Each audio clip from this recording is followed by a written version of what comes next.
A very warm welcome to all. Myself, Padmasri Radhakrishnan, taking biology classes for you. Today, I am taking the topic nutrition. What is nutrition?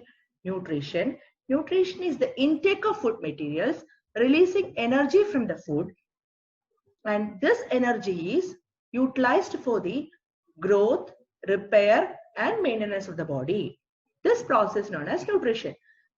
That is, food is taken in and energy is released from the food by the breakdown of food materials, and this energy is utilized for the growth of the body, repair of the body, and maintenance of the body.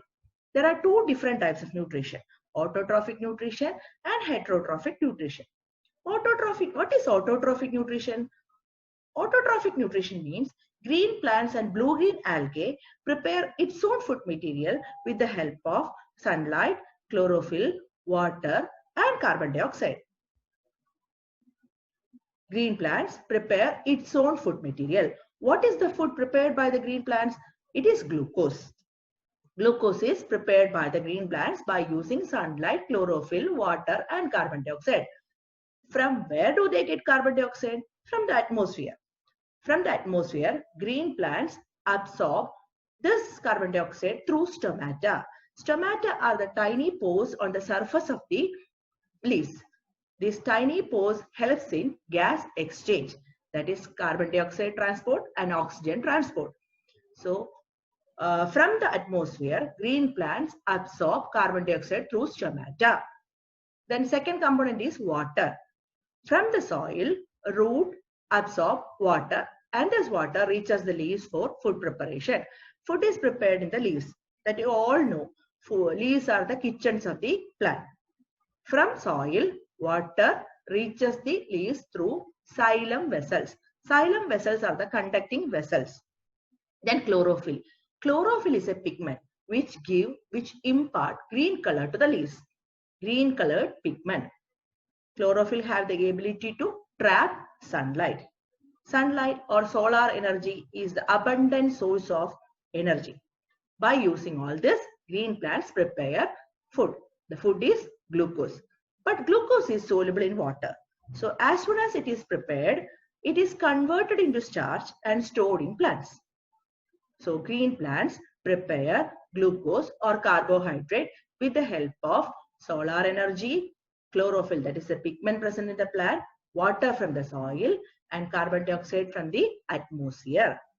And glucose is converted into starch. This process is known as photosynthesis, that you have already studied in your previous classes. Then what is the chemistry behind photosynthesis? As I have told you earlier, carbon dioxide is needed for photosynthesis. Water is also needed for photosynthesis. 6CO2 plus 12H2O gives C6H12O6 plus 6O2 plus 6H2O. Sunlight and chlorophyll is present there. What are the processes taking place during photosynthesis? First process is absorption of light energy by chlorophyll. As I have told you earlier, chlorophyll is the pigment which gives color, green color to the leaves. So this chlorophyll have the ability to trap sunlight. Sunlight is the abundant source of energy. Sunlight is the abundant source of energy. A part of the sunlight is absorbed by this pigment chlorophyll. That is absorption of light energy. Absorption of solar energy by the chlorophyll is the first step in photosynthesis.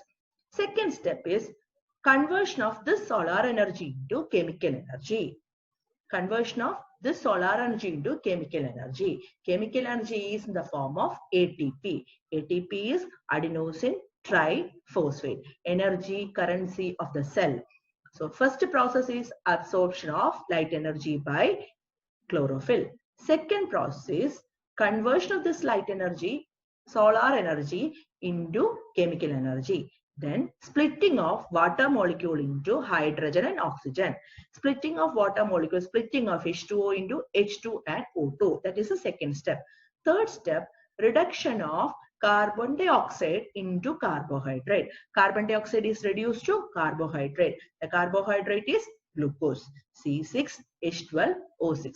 So there are 3 steps in photosynthesis. First one, absorption of light energy by chlorophyll. Second one, conversion of this light energy into chemical energy and splitting of water molecule into H2 and O2, hydrogen and oxygen. Third one, reduction of carbon dioxide into carbohydrate. These are the 3 steps in photosynthesis. As I have told you earlier, carbon dioxide, water, sunlight, and chlorophyll are needed for photosynthesis. Then how can you prove that each one is necessary for photosynthesis? Let us have a look at the experiment that carbon dioxide is needed for photosynthesis.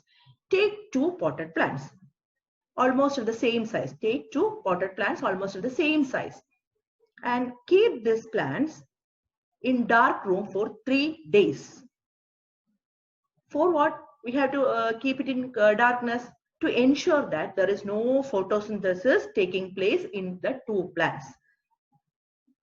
That is, we all know that for sunlight is necessary for photosynthesis. By keeping these potted plants in darkness, we make sure that there is no photosynthesis taking place in these plants. And number these plants are 1 and 2.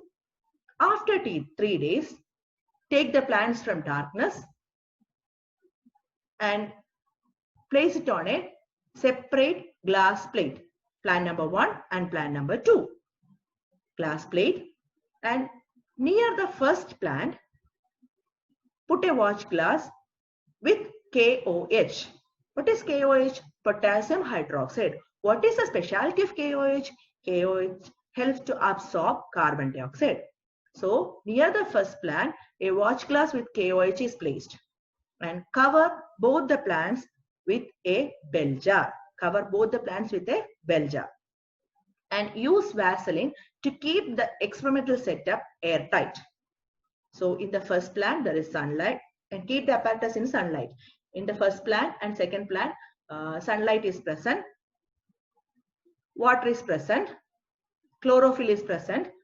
But in the first plant, there is no carbon dioxide. In the second plant, there is carbon dioxide. In the first plant, KOH is placed near the first plant. So the KOH absorbs the entire carbon dioxide from the first plant. Keep the apparatus in sunlight for 2 to 3 hours. After that, pluck a leaf from both the plants, plant number 1 and plant number 2, and test the presence of starch in both the leaves. What is a starch test? Put our 2 or 3 drops of iodine solution to the experimental setup, and if it gives blue-black color, then the presence of starch is confirmed. Then pluck a leaf from plant number 1 and pluck a leaf from plant number 2, and pour 2 or 3 drops of iodine solution to it. The first leaf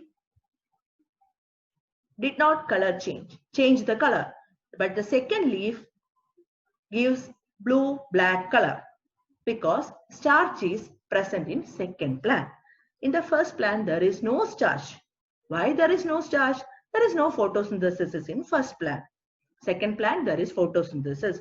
Why there is no photosynthesis in first plant? Because there is no carbon dioxide.